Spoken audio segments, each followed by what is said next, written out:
Hot tapping industries और plant में होने वाली एक ऐसी एक्टिविटी है जिसे बहुत ही कम या फिर कुछ रेयर कंडीशंस में ही परफॉर्म किया जाता है।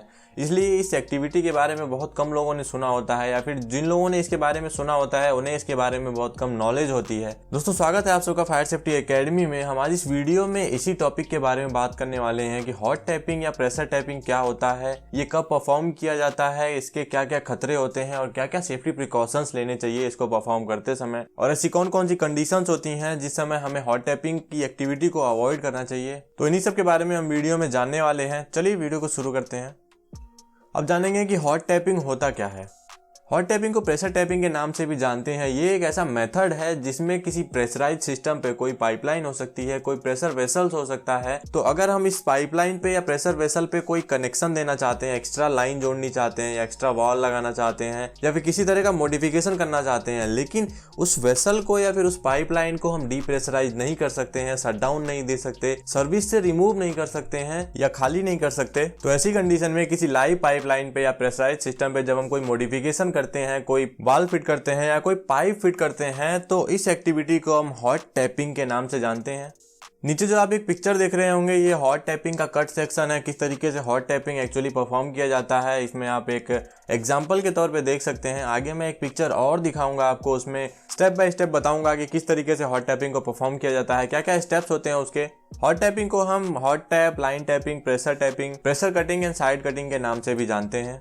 अब जो पिक्चर आप देख रहे हैं स्क्रीन पे, इसमें सबसे नीचे से शुरू करते हैं तो एक लाइन आप देख रहे होंगे। इसमें से जो लाइन का कंटेंट है वो भरा हुआ है, वो लाइन जो है वो लाइव है, उसमें सप्लाई चालू है। इसके ऊपर क्या करते हैं, हम एक फ्लेंज फिट करते हैं। वो फ्लेंज या तो आप वेल्ड कर सकते हैं या फिर क्लैम्प की मदद से पाइप के ऊपर फिट कर सकते हैं। जब क्लैम्प फिट हो जाता है तो उसके ऊपर हम एक वॉल फिट करते हैं जो गेट वॉल होता है। फिर गेट वॉल फिट करने के बाद ऊपर में हम ड्रिलिंग मशीन फिट करते हैं। ड्रिलिंग मशीन में ही एक शाफ्ट होती है और उस पर होलसा लगा हुआ होता है जिससे कि जो हमारी पाइप है उसे काटा जाता है। तो इस कंडीशन में क्या करते हैं, जब हमें ड्रिलिंग एक्टिविटी परफॉर्म करनी होती है, जब हमें हॉट टैपिंग एक्टिविटी परफॉर्म करनी होती है, तो वाल को हम ओपन कंडीशन में रखते हैं और ड्रिल की मदद से पाइप में छेद कर देते हैं और लाइव लाइन को कट करके उस पर एक्स्ट्रा ब्रांच या फिर वॉल को कनेक्ट कर दिया जाता है। ड्रिलिंग का काम खत्म होने के बाद वॉल को बंद कर देते हैं। उसके बाद जो हमारे फ्लेंज में और वॉल के और जो ड्रिलिंग मशीन के शाफ्ट तक जो फ्लूइड होता है उसे हम डीप्रेशराइज करते हैं वॉल को बंद करने के बाद, और फिर जो ड्रिलिंग मशीन है उसे हटा देते हैं। फिर जो हमारी फर्दर एक्टिविटी होती है वो परफॉर्म की जाती है। तो इस तरीके से होता है हॉट टैपिंग। अब हम वीडियो में जानने वाले हैं हॉट टैपिंग के क्या क्या रिस्क और डेंजर्स हैं। हॉट टैपिंग को बहुत ही रेयर कंडीशन में परफॉर्म किया जाता है, जब किसी पाइपलाइन पे रिपेयर के लिए या फिर कोई न्यू पाइपलाइन ब्रांच ऐड करने के लिए कोई और तरीका पॉसिबल ना हो, कोई और उपाय ना हो इसके लिए, तो उस कंडीशन में सिर्फ हॉट टैपिंग को परफॉर्म किया जाता है। इसके पीछे रीजन ये है कि जब हम हॉट टैपिंग को परफॉर्म करते हैं तो कुछ सीरियस हैजर्ड एनकाउंटर हो सकते हैं, तो इसलिए अगर कोई और तरीका अवेलेबल है तो हॉट टैपिंग को अवॉइड किया जाता है। जब कहीं पे हॉट टैपिंग परफॉर्म की जाती है तो उसके मोस्टली 2 फेजेज होते हैं। पहले फेज में क्या किया जाता है कि जो मशीन होती है उसे पाइपलाइन के ऊपर अटैच किया जाता है। इसे या तो बोल्टिंग के जरिए, क्लैंपिंग के जरिए, ब्रेजिंग के जरिए या वेल्डिंग के जरिए अटैच किया जाता है, जैसा मैंने पीछे आपको पिक्चर में बताया था। दूसरा जो फेज होता है, दूसरा जो स्टेप होता है, इसमें जो पाइप होता है उसे मैकेनिकली कट किया जाता है, जो होलसा लगा होता है ड्रिल में उसे कट किया जाता है। तो ये 2 बेसिक स्टेप्स होते हैं हॉट टैपिंग के। अब वीडियो में हम जानेंगे कि हॉट टैपिंग एक्टिविटी के दौरान कौन कौन से हैजर्ड्स हो सकते हैं। तो पहला है personal injury, skin, I burn, electric shock. तो जब हम हॉट टैपिंग को परफॉर्म करते हैं तो उस समय वेल्डिंग कटिंग की वजह से आपके स्किन या आई बर्न होने के चांसेस हो सकते हैं, हॉट सरफेस की वजह से आपके स्किन बर्न होने के चांसेस हो सकते हैं, या फिर डिफेक्टिव इलेक्ट्रिकल इक्विपमेंट्स यूज करने की वजह से इलेक्ट्रिक शॉक के चांसेस हो सकते हैं। दूसरा हैजर्ड जो है, जब हम कहीं वेल्डिंग या कटिंग परफॉर्म करते हैं तो उसके जो फ्यूम्स होते हैं उससे ओवर एक्सपोज हो जाना वर्कर्स का। तो अगर आपके वर्क प्लेस पे इनएडुकेट वेंटिलेशन है या फिर इनअप्रोप्रिएट या इनसफिशिएंट पीपीई है तो आपके वर्कर्स वेल्डिंग फ्यूम्स या कटिंग फ्यूम्स से ओवर एक्सपोज हो सकते हैं। Chemical release, environment impact. Hot tapping हम किसी लाइव लाइन पे या फिर प्रेशराइज वेसल पे परफॉर्म करते हैं, तो ऐसी कंडीशन में हो सकता है हमारा हॉट टैपिंग जो है वो फेल हो जाए, कहीं से लीक हो जाए, तो जो हमारा कंटेंट है पाइपलाइन में या फिर जो वेसल में वो बाहर आना शुरू हो जाएगा। तो ऐसी कंडीशन में केमिकल रिलीज होगा और इससे जो इन्वायरमेंटल इंपैक्ट होंगे हो सकते हैं, या फिर केमिकल रिलीज से जो वर्कर्स हैं वो एक्सपोज हो सकते हैं। हॉट टैपिंग के लिए जो इक्विपमेंट्स यूज किए जा रहे हैं वो हो सकता है डैमेज या डिफेक्टिव हो, तो ये एक खतरा हो सकता है। ऑक्सी फ्यूल इक्विपमेंट्स, यानी कि जब हम वेल्डिंग के लिए या कटिंग के लिए ऑक्सीजन एंड एसिटिलीन सिलेंडर्स का यूज करते हैं तो वहां पे बैकफ्लो होने के चांसेस होते हैं, फ्लैशबैक होने के चांसेस हो सकते हैं, या फायर या एक्सप्लोजन होने के चांसेस होते हैं। नेक्स्ट है प्रॉपर्टी डैमेज, फायर एक्सप्लोजन। तो जब हम वेल्डिंग कटिंग करते हैं तो उससे फायर या एक्सप्लोजन होने के चांसेस होते हैं, स्पार्क्स जो निकलता है उससे एक्सप्लोजन होने के चांसेस होते हैं, तो इससे प्रॉपर्टी डैमेज हो सकता है। इंजरीज फ्रॉम स्पार्क, जो वेल्डिंग कर रहे हैं या कटिंग कर रहे हैं उससे स्पार्क निकलता है तो उससे आपके आसपास के वर्कर्स या फिर आप हो सकता है उसके कांटेक्ट में आ जाए तो उससे इंजरी हो सकती है। या फिर हो सकता है आप जो हॉट टैपिंग परफॉर्म कर रहे हैं उसके लिए जो वेल्डिंग परफॉर्म कर रहे हैं वो किसी ऊंचाई की जगह पे परफॉर्म कर रहे हो, तो नीचे का एरिया जो है अगर वो बैरिकेड नहीं होगा तो आपके आसपास के वर्कर्स जो होंगे या फिर जो नीचे से गुजरने वाले लोग होंगे उन्हें इंजरी हो सकती है स्पार्क से।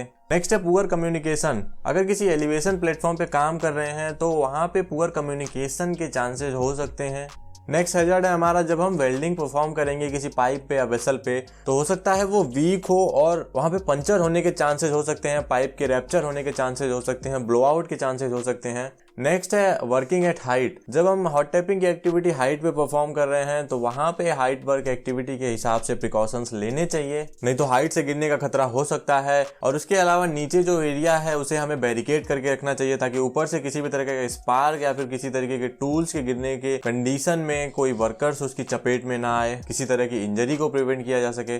नेक्स्ट है कंजस्टेड एरिया। तो कुछ ऐसी जगह है जो कंजस्टेड होते हैं, बहुत ही ज्यादा जगह नहीं होती है किसी एक्टिविटी को परफॉर्म करने के लिए, तो ऐसी जगह पे जब आप हॉट टैपिंग परफॉर्म कर रहे हैं तो वहां भी आपको एक खतरा है। कन्फाइंड स्पेसेस, कन्फाइंड स्पेस के अंदर हॉट टैपिंग परफॉर्म कर रहे हैं तो वहां पे फ्यूम्स एक्सपोजर का खतरा हो सकता है या फिर पुअर इल्यूमिनेशन का खतरा हो सकता है। इसके साथ साथ जब आप परफॉर्म कर रहे हैं टैपिंग, जब आप वेल्डिंग परफॉर्म कर रहे हैं या कटिंग परफॉर्म कर रहे हैं तो उस कंडीशन में हो सकता है वहां पे कोई वेपर्स अवेलेबल हो, फ्लेमेबल वेपर्स या टॉक्सिक वेपर्स, ये भी आपके लिए खतरा हो सकता है। जो आपके वर्कर्स हैं उनका इनकम्पिटेंट होना। नेक्स्ट है इनसफिशिएंट पीपी। सफिशिएंट पीपी का यूज ना करना, इसकी वजह से आप फ्यूम से ओवर एक्सपोज हो सकते हैं, स्पार्क से एक्सपोज हो सकते हैं। लैक ऑफ ट्रेनिंग, तो जो लोग एक्टिविटी को परफॉर्म कर रहे हैं उन्हें प्रॉपर ट्रेनिंग ना होना। अब तक हमने देखा कि हॉट टैपिंग में कौन कौन से खतरे हो सकते हैं। आगे हम वीडियो में जानेंगे क्या क्या प्रिकॉशंस लेने चाहिए। तो कोई भी hot tapping activity specialised contractor के द्वारा ही कैरी आउट होना चाहिए। हॉट टैपिंग को परफॉर्म करने से पहले रिस्क असेसमेंट कंडक्ट करना जरूरी होता है। हॉट टैपिंग के लिए परमिट टू वर्क जरूरी होता है, इसमें हॉट वर्क कंपलसरी होता है और इसके अलावा जो एक्टिविटी आप परफॉर्म कर रहे हैं अगर हाइट वर्क है तो उसके हिसाब से आप परमिट टू वर्क लेंगे। और साथ ही जैसे भी होना चाहिए जो आपके वर्कर्स हैं, जो क्रू है, जो हॉट टैप में इन्वॉल्व हैं, उनके लिए ब्रीफिंग कंडक्ट करनी चाहिए या टूल बॉक्स कंडक्ट करना चाहिए। हॉट टैपिंग परफॉर्म करने से पहले आपकी प्लानिंग कुछ इस तरीके से होनी चाहिए कि जब एक बार हॉट टैपिंग को शुरू कर दिया गया तो उसे बिना किसी इंटरप्शन के लास्ट तक कंप्लीट किया जा सके। जिस जगह पे या जिस पार्ट पे हम हॉट टैपिंग परफॉर्म करने वाले हैं उसका 48 आवर्स के अंदर में अल्ट्रासोनिक थिकनेस टेस्ट मेजरमेंट होना जरूरी है। ऐसे कोई भी पाइप या वेसल जिनमें हाइड्रोजन है, एसिड एंड क्लोराइड्स है, caustic and amines, ethylene, oxygen in atmosphere और क्लोरीन वहां पे अवेलेबल है, कंप्रेस्ड एयर या फिर कोई भी वेसल या इक्विपमेंट या पाइपिंग जो अंडर वैक्यूम है या फिर सल्फ्यूरिक एसिड, H2S एवं टॉक्सिक लेवल, ऐसी कंडीशंस मौजूद हैं तो उस जगह पे हॉट टैपिंग को अवॉइड किया जाता है। वहां पे हॉट टैपिंग की एक्टिविटी को परफॉर्म नहीं करना है।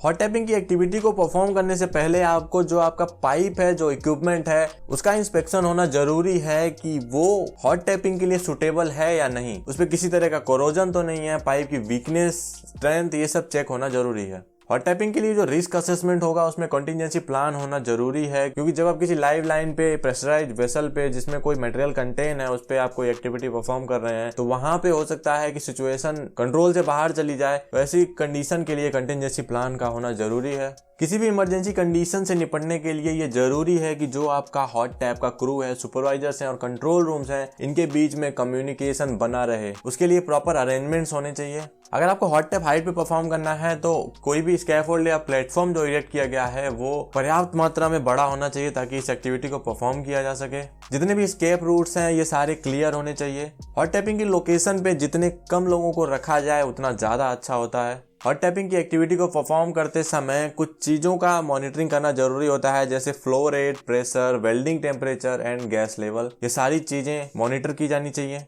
जो ड्रिलिंग मशीन हम यूज करने वाले हैं उसका मेंटेनेंस रिकॉर्ड और डेट चेक करना चाहिए, और जो प्रेशर गेज यूज करने वाले हैं वो सही कंडीशन में है कि नहीं, कैलिब्रेटेड है कि नहीं, ये इंश्योर करना चाहिए। जहाँ पे हम हॉट टैपिंग परफॉर्म कर रहे हैं वो एरिया बैरिकेड होना चाहिए, वार्निंग सिस्टम्स लगे होने चाहिए, वार्निंग साइंस लगे होने चाहिए, और इमरजेंसी शटडाउन के लिए क्लियर इंस्ट्रक्शंस होने चाहिए। जब हम वेल्डिंग के लिए ऑक्सीफ्यूल इक्विपमेंट्स का यूज करते हैं तो जो सिलेंडर्स हैं उन्हें वर्टिकल पोजीशन में अपराइट खड़ा करके रखना चाहिए और प्रॉपर तरीके से सिक्योर करके रखना चाहिए।